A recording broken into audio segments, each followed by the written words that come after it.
CEO-ish. Yes, sir. I think we know what the ish stand for. Hey, this is your first time on the Entrepreneurs podcast, man. If you don't mind, tell the people who you are, what you do, and something most people might not know about you. No doubt. My name is CEO-ish. I'm the CEO of Blessionaire Apparel, which is a luxury clothing line. I'm a wealth coach. I'm an entrepreneur, a serial entrepreneur. I'm a wealth coach. I teach people how to make money. I teach people how to build their business through the law of attraction and things of that nature. Things that most people don't know about me is I'm obsessed with success, man. And I'm going to be a game changer. I'm going to change the world as we know it.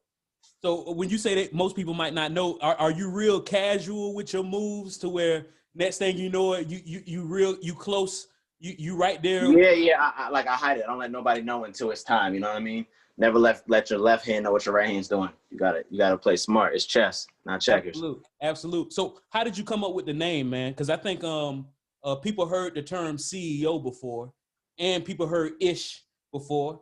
How did you come up with the name, and what does it mean to you?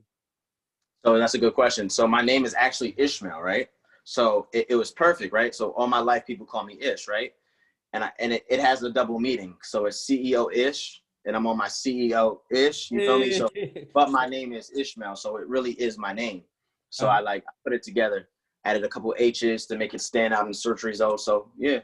And so hold up. So you say stand out in search results. So is that something? So that was an intentional move for you with the H's. You knew that people would distinguish. Exactly, because if you Google ish, there could be all types of stuff. But I'm the only CEO-ish with 3 H's in the world. You know what I'm saying? So yeah, it was intentional. It's all marketing and branding. Absolute. So I heard you mention luxury apparel. And yeah. What differentiates just the average apparel from luxury? It's just the way that, like, the quality of it. You know, I try to use the most expensive quality. I'm very big on quality and the branding, the way it's all marketing. It's all how you push your brand. You know what I mean? Some people, like, for example, Shaquille O'Neal, right?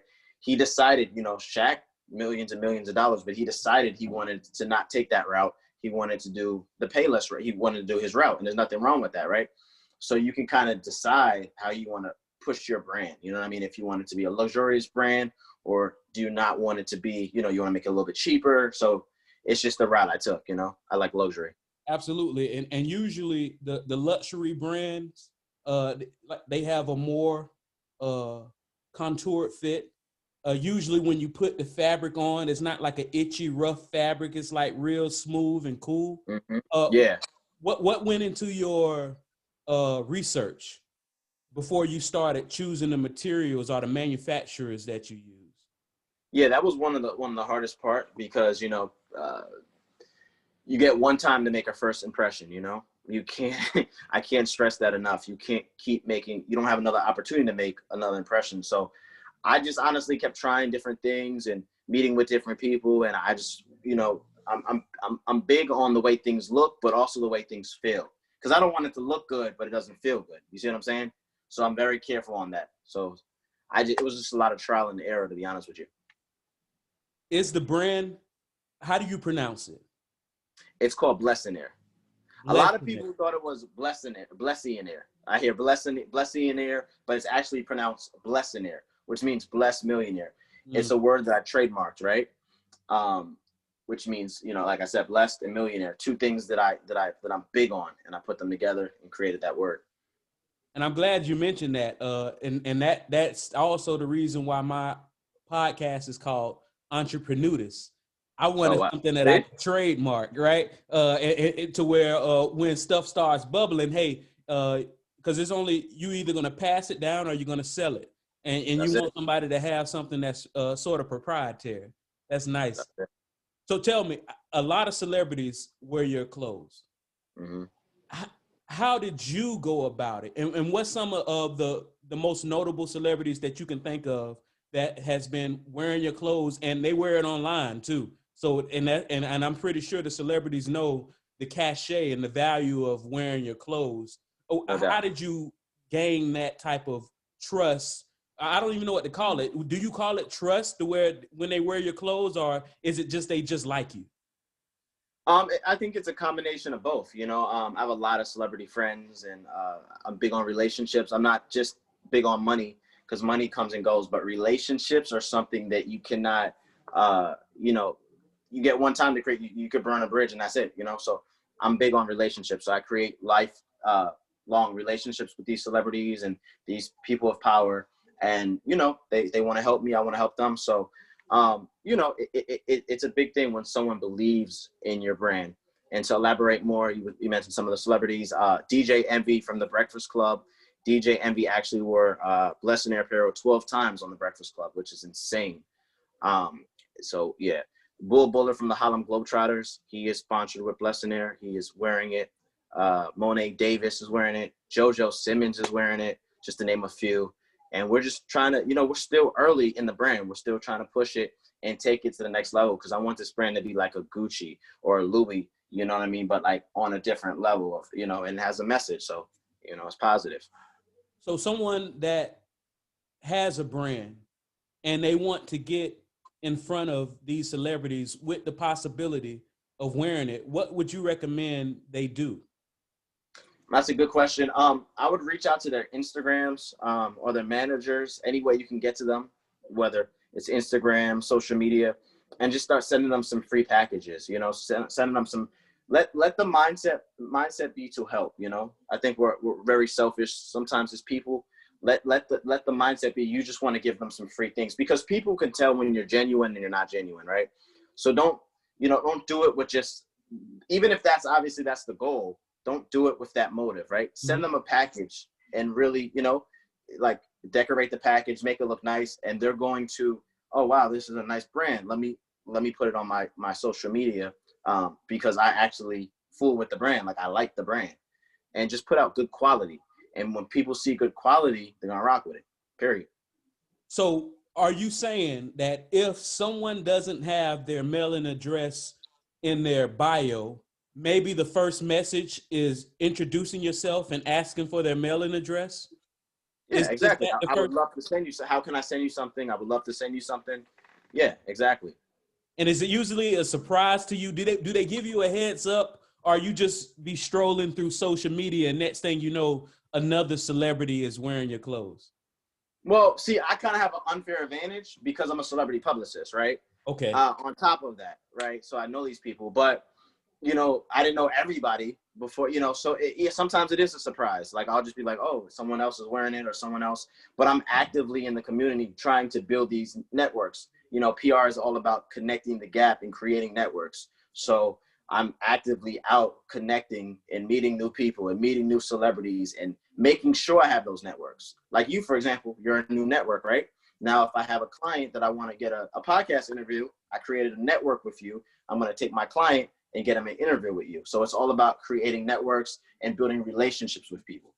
Exactly. And bring them over, man, because definitely as soon as I reached out to you, you reached back. And not only did you reach back, you gave me your contact, and then we started going from there. You were one of the first people who said, hey, when, where? And I appreciate that.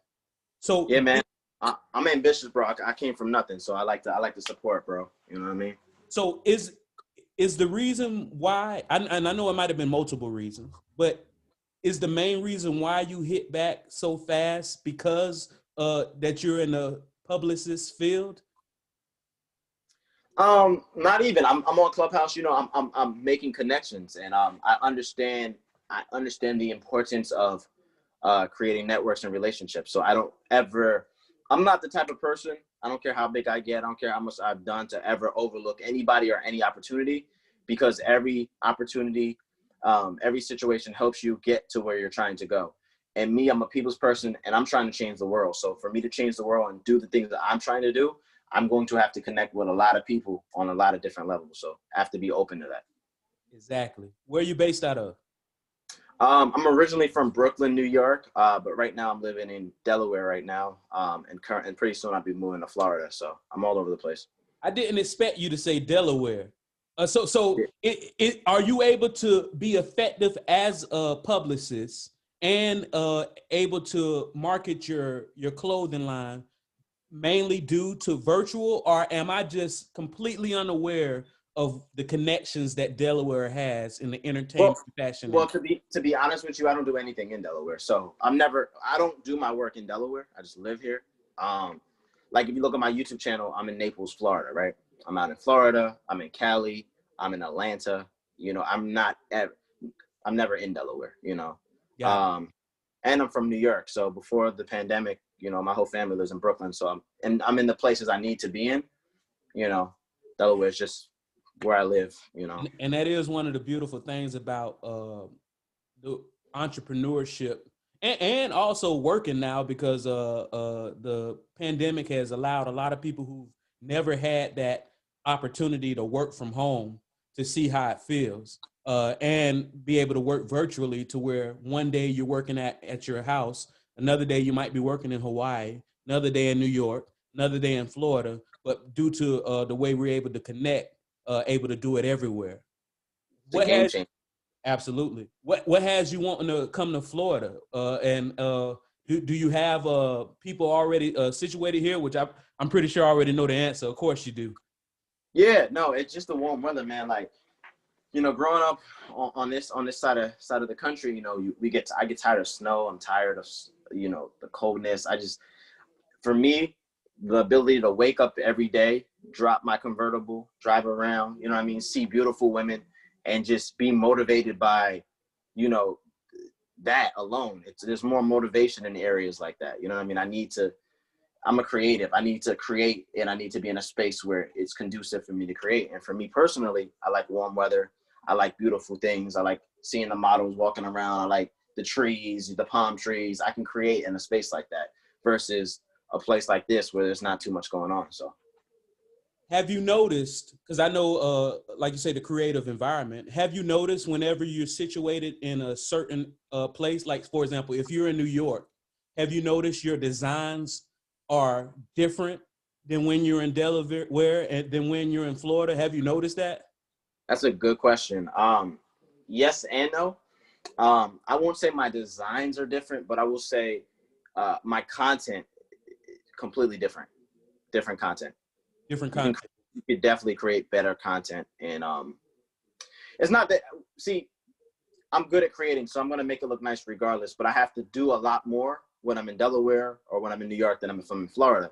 Florida, I can literally just pop my car open and shoot a video, and it looks like a movie because Beautiful. you're in Florida. You see what I'm saying? Yeah, no color treatment, just No nice. color treatment. When you're in a place like Delaware, you got to go find a nice location. You got to go make something look like something. So it's a little different. And speaking of content, I did go to your YouTube. And all right, and so this is what I saw. And the reason why I pay attention to things like this is because I'm starting to try to grow my YouTube following and content and things of that nature. So I For sure. see a promo video 2 years ago. And then I see the very next video, 7 months, and then four, then three, then three, then two. So your the amount of content has increased in a shorter time, and you're not just getting like a few views, you're getting thousands of views. Yeah. What, if you don't mind, what happened in between that first 2 years to 7 months to 4 months to where now you're on it and now you're getting so many views? So I'm big on, so I'm, when I first started, I wasn't as big on consistency. So you see, I'm very honest and open with people. And one of my biggest setbacks as an entrepreneur was not being as consistent. Like I have good quality, right? But I wasn't as consistent as I should be, right? And the key to anything in life is being consistent. Without consistency, it's not going to work. You know, anything. If you're in a relationship, if you're not consistent, it's over. It's not going to work, right? If you're in a business and you're not consistent, you're not going to make any money. So me, I had to reflect and say, what are the things that I'm doing wrong, right? And one of the, not wrong, but what are the things I could improve on? And the biggest thing I was like, was my consistency, right?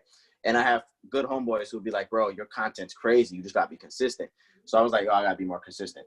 So now it's like, right now I'm like, I need to drop more content. So right now I'm planning more content as we speak, and I'm going to do them in bulk. So you're going to begin to see more. And as I begin to, what happened was I began to make new connections. I signed A-Town to a PR deal.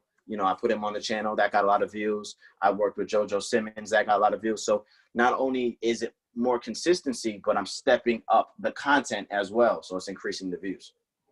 Speaking of that, A-Town. I think a lot of people know A-Town from what's that song he has? I think you lost a video-ish. Yeah, can you see me? Yeah, I see you now. The birds are chirping. Yeah. So how did that connection happen? I met A-Town through a mutual friend, DJ Louis Styles. Shouts out to DJ Louis. And he connected because A-Town needed PR, for his brand. So we all had a business meeting. We sat down, and the rest was history. He became like family. We signed him to a PR deal, and we've been working ever since. I put him on VH1. I put him on a lot of different platforms, and we've been rocking. He's like a little brother, and we just get into the bag. Why do you think they chose you over? I'm sure. And does A-Town mean Atlanta? Is that what he's saying? His name is Alan. Okay, got it. Because usually when people hear A-Town, they're thinking of Atlanta. And so I'm thinking so many PR people. Do you know what you said that differentiated you from any other option to where they had to sign with you? Yeah, well, I'm big on integrity, right? I'm a genuinely good person. I try to be, at least, right? So with me, like I said, it's not about money, it's about relationships. And I think that's important, especially with someone like A-Town who's been through a lot. He's been taken advantage of. He's been through a lot. So integrity is really important to someone like him, and integrity is important to me. And I think that's how we all clicked, and we formed a team. And we also shot A-Town the movie. A-Town the movie was amazing. It did over 2 million on WorldStar, and it's doing numbers. Okay. I directed that. Nice. All right. So in your mind, where do you see Blessionaire going? Because I know you have the shirts, and I'm pretty sure they feel amazing, right? Especially with the brand. Where do you see it going? And how do you plan on getting there? See, I want to make Blessionaire Apparel one of the biggest clothing lines in the whole world, honestly.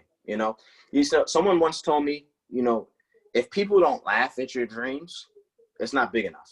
I want people to laugh at my dream. I want you to be laughing right now in the whole world. I want it to be laughable, because if it's not laughable, I want you to be like, nah, that's not going to happen. Because if that's not the reaction I get, it's not big enough. And I teach my mentoring group that every single day, that you guys have to have goals. That's not good enough, right? Like some of the artists I mentor will be like, I want to be the next Michael Jackson. That's okay. Respect for a statement like that. So my goal is to make Blessionaire one of the biggest clothing lines, and I will, in the world. How do I expect to get there? I expect to get there through time and consistency, being consistent, good content, good visuals, networking with celebrities, networking with brand ambassadors, and just creating a dope street team. Shouts out to David Sugarman. He's on my team. He's just Google him. And shouts out to Will Castro. He's on my team. Shouts out to him. A lot's going on. So a big part of everything you're doing with the PR, with the clothing, has to do with networking effectively. Absolutely. Can you think of a time that you overshot? Because I'm pretty sure it's some people that's just natural networkers. They came at the womb and they had the doctor's contacts. All the nurses knew who they were, right? But can you think a time when you were mastering this skill? Because I think at this point, if you haven't already, you've mastered the art of networking. Can you think of one of your growing pains? What did you do to where you now you look back on it like, why? What in the category of networking? Yeah, like say for example, you thought you were, because you know how it's like a subtle art of being very forward, but not too forward. Mm-hmm. Can you think of something while you were growing your skill set, which that is a skill set, that when you look back on it, you're like, oh man, I can see why they didn't reach back out to me? It's a good question. Yeah, I mean, especially coming up, I had a lot of experiences like that, reaching out to a lot of different celebrities, before I, you know, I had a name for myself, reaching out to a lot of different people, you know, and kind of just sometimes too much persistence isn't a good thing. So I mean, it can be though. It can be. It's just you got to learn how to do things tactfully. You know what I'm saying?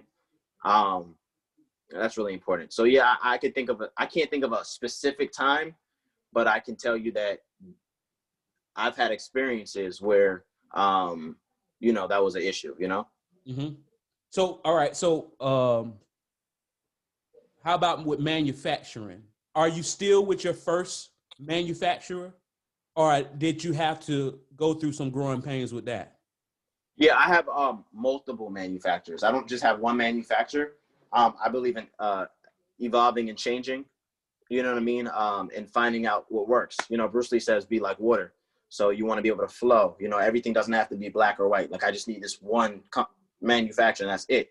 If another manufacturer comes and they do something that the other one doesn't do, well, I'm going to use both of them. You know, maybe one hoodies for the hoodies, one for the hats, one for the designer bags, whatever. You know what I'm saying? It could be, you could use everything that works. How did the JoJo Simmons interview come about? Shouts out to my boy Josh from YNC. He's a business partner of mine.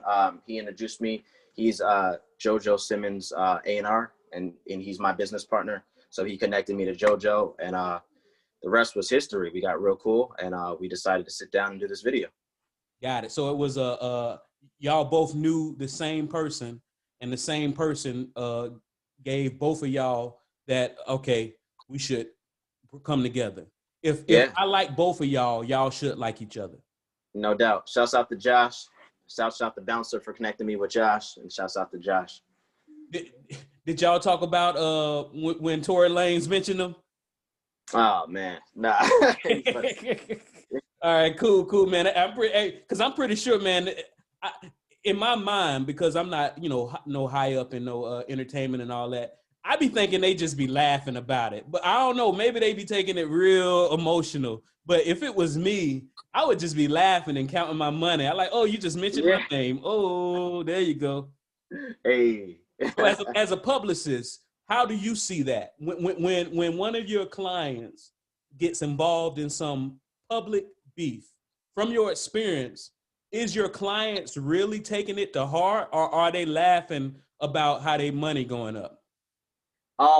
I think every situation is different. You know, a lot of beef is propaganda. A lot of beef is fake for the sake of money, like in wrestling. But some beef is real. You know, some beef is really real. So, you know, I think it's a case by case scenario with that. You know what I mean? Every situation is different.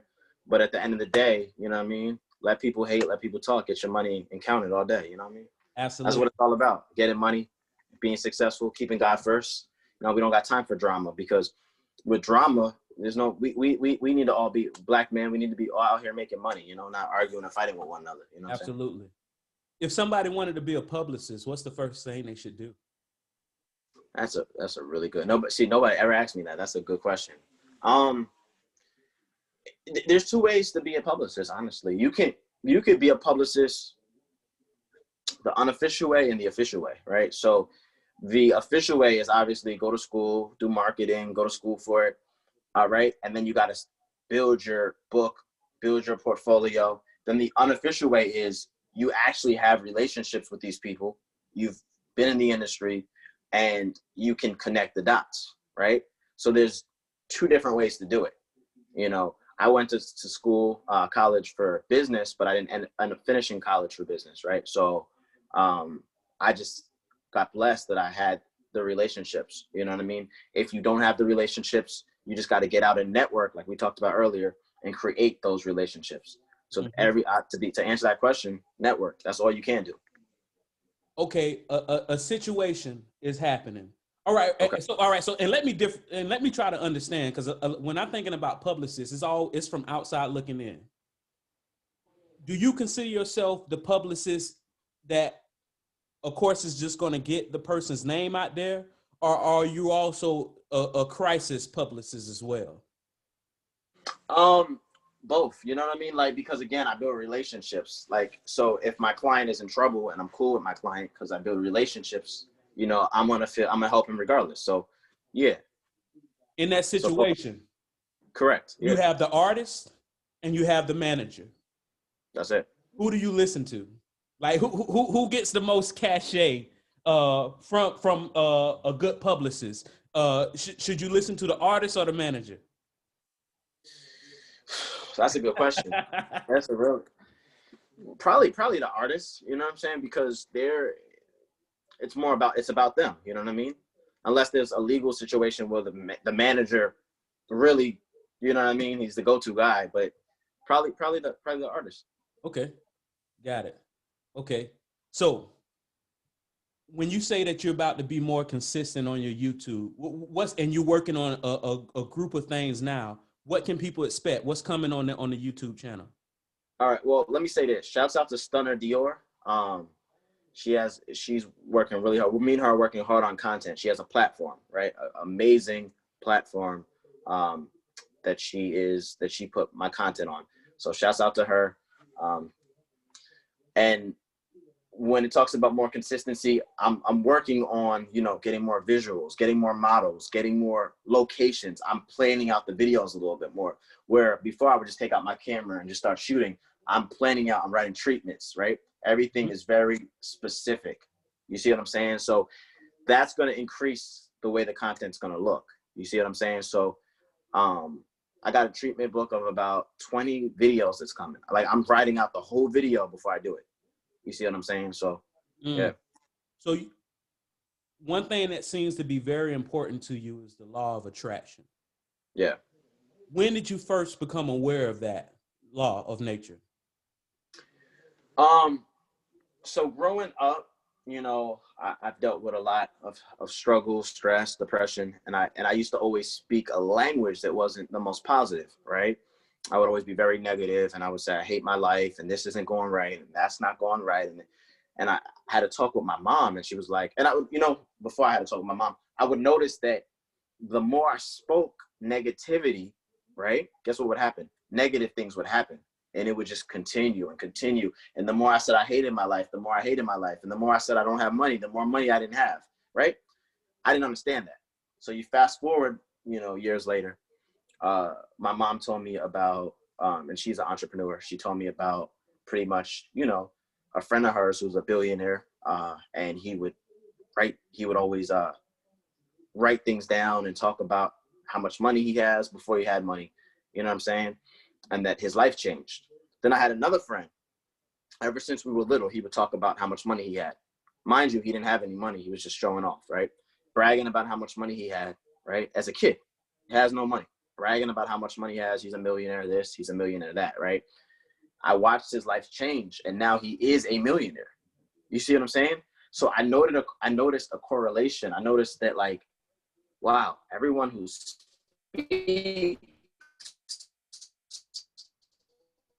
and your signal. Can you hear me? Can you hear me? CEO. Hey, your signal, CEO. Can you hear me? I see these rapping and they die. You got me. CEO. CEO, can you hear me?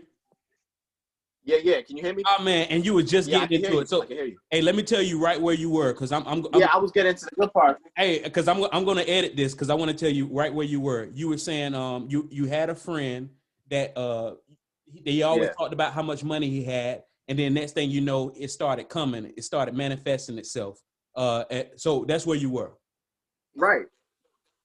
Okay. So I noticed I had a friend, right? I had this friend, right? And he would always brag about how much money he had, right? Mind you, we were kids. We didn't have no money, right? I got so much money. I got more money than you. And he was cocky. I'm a millionaire, da, da, da. And I'm not saying to be cocky. That's a bad attitude. But what happened was his words had power, because years later, he became that guy that he was bragging about being then. And I'm like, huh? Then I saw people, and who took different walks of life, who always talked about guns and killing and murder, boom, and they died. You see what I'm saying? So I noticed that the things people spoke began to manifest in their life, right? Before I knew what the law of attraction was. And then fast forward, I began to put things together. And I was like, reading the Bible, being a man of faith, I was like, yo, words really have power. So I began to speak differently. And as I began to speak differently, I watched different results happen in my life. And that's why even with Blessionaire, I'm saying I'm a blessed millionaire, right? Mm-hmm. And being a Blessionaire has nothing to even just do with just your bank account.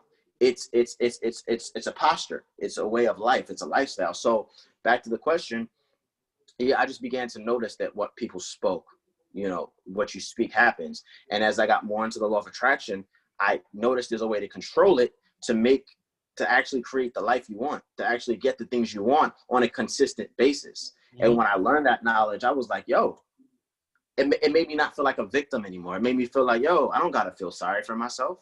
I don't got to be broke. I can have whatever I want. I don't got to be jealous of the next man because I can have what he has. I don't got to be mad that my life isn't the way I want it to be because it can be. You see what I'm saying? Mm-hmm. And it gave me a sense of power, like, yo, I could really do this. And then I began to be like, yo, I have to share this with people. I have to share this with people, right?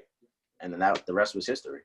And I heard you mention the Bible, and even in my opinion, even people who aren't religious, the Bible shows you, it seems like every type of situation and every type of person that you could and may encounter in this world, and the best way to deal with it, and what will happen if you do it this way, and what might happen if you do it that way. Other than the Bible, is there another book or audio book or anything that help fill in your knowledge gaps with the law of attraction? That's a good question. I think the 48 Laws of Power is a great book. You know what I mean? I use those laws. A lot of those things aren't good. I use a lot of those laws for positive instead of negative. 48 Laws of Power definitely helped me with that. And then, the best thing besides just books is honestly experience. Experience is the best book. You know what I mean? Mm-hmm. Like for me personally. Mm-hmm. Yeah, because some people, I'm one of those people. I love to. I don't love when people make mistakes, but I like to see them and avoid them, right? But some people also, they got to go through it. It's I do coaching as well, just like you do mentoring. And some people, you just have to let them go through it. Mm-hmm. Even if you know it's wrong. One of the things that, before I went through my formal training to coach, one of the things that I used to do that I didn't realize was I was a fixer. Have you ever heard that term before? A fixer. You trying to fix everybody's problems. Yeah. Before they even ask me for the help. You know what I'm saying? They just, some people just want to vent, right? And if I start trying to fix their problem before they even ask for help, then what does it mean to them, right? In your mentoring, what have you learned is the most effective way to help people, and what have you learned don't really work that well? So one thing you never want to do when you're teaching people and trying to help people is be controlling, right? Or telling them how you got to do it like this. You must do it. That doesn't work, right? You tell a kid, like even with having a child, which I don't, but I'm giving you an example. You tell a kid, hey, don't do this, right? And out of the rebellious nature of a human, right, he's going to end up doing what you told him not to do, right? So what you want to do is you can say, you can do this. I'm not going to stop you, right? But this is the ramifications, and here are the consequences if you do that. Mm-hmm. You see what I'm saying? Not, don't do that, but show them why they shouldn't do that. Now you have two choices. You can do it or you don't do it. And whatever happens, that's on you. That's on you, bro. You see what I'm saying? So I think that's the best approach, right? I'm just giving my experiences and my knowledge based on my life. I don't judge anybody. It's my experience based on my life, and I'm giving it to you for you to make a sound, informed decision for your life. Absolutely. And you mentioned that your mother is an entrepreneur. Yeah. Do you think that played a big role in you becoming an entrepreneur? Yeah, I'm sure it did, so even subconsciously, just seeing things and yeah. Mm-hmm. And speaking of that, being that she's been through the thick, and she has her own lessons, And of course, a lot of times we don't like to listen to our parents. We think we know what's going on. Can you think of anything that maybe y'all might have disagreed on initially to where you're like, oh man, Mom Deuce was right? Can you hear me? The whole law of attraction. Yeah, I can hear you. I can hear you. The whole law.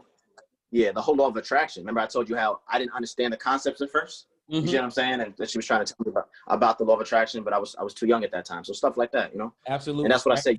You learn from your own experiences, you know. Write it down. Write it down, man. Write it down. You shared so much, man, and I can see based off of all of your platforms, based off of how fast that you reached out to me after I reached out to you, that the sky isn't even a limit for you, man. You're going out of this atmosphere. I appreciate it. What is some last things that you want to share with my audience? And once again, my audience is mainly entrepreneurs, business owners, and people moving up in the corporate ladder. Oh, dope. First of all, I appreciate you for having me. I just want to tell y'all the biggest thing is like, you can have anything you want in life. Don't let anyone hate on you. Don't let anyone, tell you what you can't have, what you can't be, what you can't do. God lives inside of you, and we have infinite creativity power to create anything we want to have, anything we want to build. We're humans since the beginning of time have always created.